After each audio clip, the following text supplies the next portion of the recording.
গেল বছরটি স্বাস্থ্যখাতের জন্য ছিল একই সঙ্গে অর্জন ও সুখের। একদিকে প্রত্যাশা ও প্রাপ্তির টানাপোড়ন, অন্যদিকে নিঃশব্দে অনেক চিকিৎসকের ঝরে পড়ার গল্প, যাদের জীবন জুড়ে ছিল স্বাস্থ্যসেবার দীপ্তি। না ফেরার দেশে পাড়ি জমানো এই বর্ণাঢ্য ব্যক্তিদের অন্যতম স্বাস্থ্য অধিদপ্তরের সাবেক অতিরিক্ত মহাপরিচালক ডাক্তার দিলোয়ারা বেগম।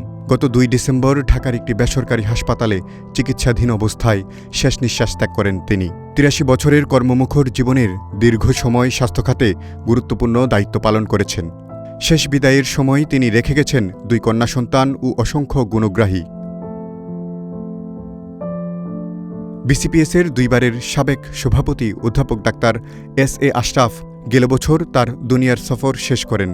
বার্ধক্যজনিত কারণে জুন মাসের 17 তারিখ রাজধানীর একটি হাসপাতালে চিকিৎসাধীন অবস্থায় মারা যান। মেধাবী এ চিকিৎসক তৎকালীন ব্রিটিশ ভারতে কলকাতা মেডিকেল কলেজ থেকে এমবিবিএস সম্পন্ন করে সেখানেই কর্মজীবন শুরু করেন। পরে তিনি এফআরসিএস ডিগ্রি অর্জন করেন। বর্ণাঢ্য কর্মজীবনে অধ্যাপক doctor Ashraf Pakistan College of Physicians and সার্জনসের কাউন্সিলর ও পরবর্তীতে ভাইস প্রেসিডেন্ট হিসেবে দায়িত্ব পালন করেন।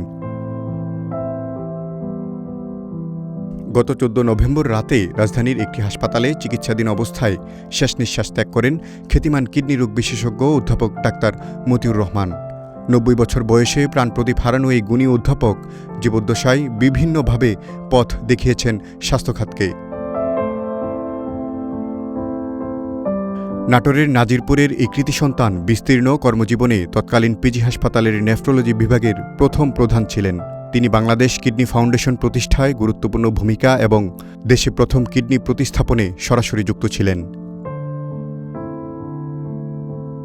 2025 সালের 19 অক্টোবর স্বাস্থ্যখাত সাক্ষী হয় এক হৃদয় বিদারক ঘটনার। লিভারজনিত মস্তিষ্ক বিকার, জটিল ডেঙ্গু ও গর্ভাবস্থাজনিত হেলথ সিন্ড্রোমে আক্রান্ত হয়ে সেদিন প্রাণ হারান 37 সপ্তাহের অন্তঃসত্ত্বা চিকিৎসক ইফাত মোকাররমা ঐশী। ঢাকা মেডিকেল কলেজের K71 ব্যাচের এই শিক্ষার্থী সোহরাওয়ার্দী মেডিকেলের গ্যাস্ট্রোএন্টারোলজি বিভাগে রেসিডেন্সি কোর্সে অধ্যয়নরত ছিলেন। বছরের শুরুতে পরপারে পাড়ি জমান 8 জন চিকিৎসক। এই সারিতে যুক্ত হন বাংলাদেশ মেডিকেল বিশ্ববিদ্যালয় বিএমইউর ট্রান্সফিউশন মেডিসিন বিভাগের সহযোগী অধ্যাপক ডাক্তার আতিয়ার রহমান। গত 17 ফেব্রুয়ারি হৃদরোগে আক্রান্ত হয়ে মৃত্যুবরণ করেন তিনি। মে থেকে আগস্ট পর্যন্ত স্বাস্থ্যখাত হারায় বেশ কয়েকজন চিকিৎসক।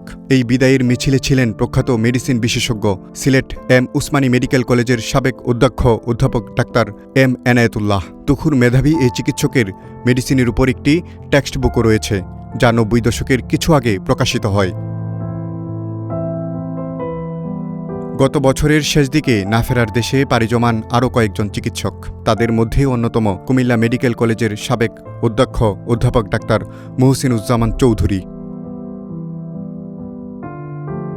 শ্রদ্ধা ও কৃতজ্ঞতায় স্মরণ করি সেসব আরোগ্য শিল্পীকে, যারা জীবনের শেষ নিঃশ্বাস পর্যন্ত হাসপাতালের করিডোর, ওয়ার্ড আর অপারেশন থিয়েটারে মানুষের জীবন সুরক্ষায় লড়াই করে গেছেন। তারিকুল ইসলাম, মেডি ভয়েস, ঢাকা।